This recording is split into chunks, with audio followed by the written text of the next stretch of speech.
B.R. Lal was the supervising officer of the CBI. He's with us as well. Mr. Lal, you came out and made this sensational disclosure about the External Affairs Ministry putting pressure on you not to pursue the case against Warren Anderson.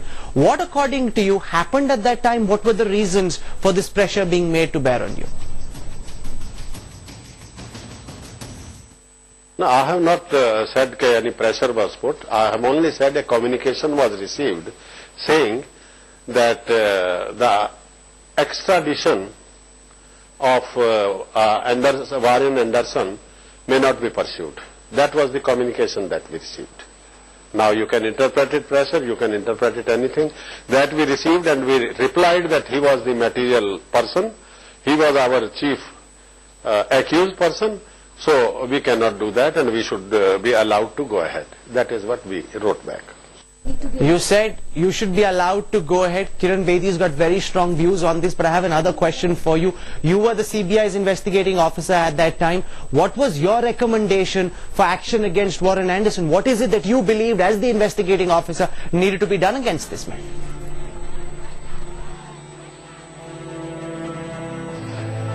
I wanted him to be extradited, and everything else will follow later on. I wanted him to be extradited and this issue to be pursued with USA for extraditing him. I didn't agree with the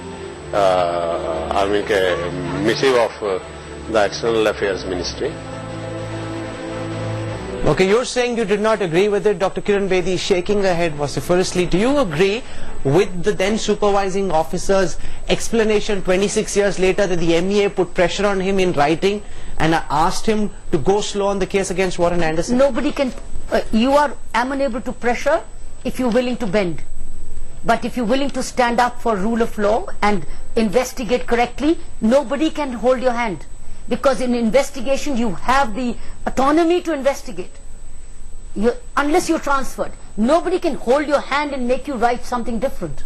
So, but if you refuse to toe the line, the worst come to worst is you're going to be moved out. The file will be taken away from you, passed on to somebody else. But as long as you do not want to change, nobody can compel you. Later on saying, I was forced to do it, when then you are part of the conspiracy. You're part of the negligence. Joginder Singh believes that Mr. Lal's claims are highly doubtful. You believe that such a letter never came? Why? I can tell Why do you doubt him? I can tell you one thing.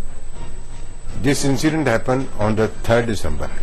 CBI filed a charge sheet on 1st December 1987. Neither Lal was in CBI nor I was in CBI. So the matter was seized by the court after the charge sheet was signed. They declared him an absconder. This matter of extradition could not have been pursued for the simple reason that the charges were first framed under 304, which for which sentence is 10 years. The accused had gone to the court, and probably MEA had some legal point. Law Ministry had a relevant point here, that till the Supreme Court decides whether this charge is can be applied for extradition or not, this could not be pursued. So first of all, the case charge sheet was filed on 1st December 87. Later on, supplementary matters were there. When the Supreme Court itself held that you can charge sheet him for 304A, which is almost like which is happening every day in Delhi. People go in Mercedes car and overrun people, and for which punishment is 2 years and get the jail. No, but this is not an accident. No, one minute. This cannot be treated as an accident. 20,000 people have died over here. No, 1 minute, Rahul. I agree with you. I have full sympathy for the people who have died. But what the Supreme Court says becomes the law of the country. There is no way CBI can overrule. There is no way. Of course, the Additional Solicitor General of India argued, but Supreme Court was not convinced that we are not convinced. Mr. Akbar wants to come in and respond to what you're saying. Give him a moment. Let him respond to what you're saying. No, let me complain. At the same time, the government passed the Bhopal Electricity Act. They filed a case for $3.3 billion in US court, which US court said India has the jurisdiction. The government of India finally agreed for $430 million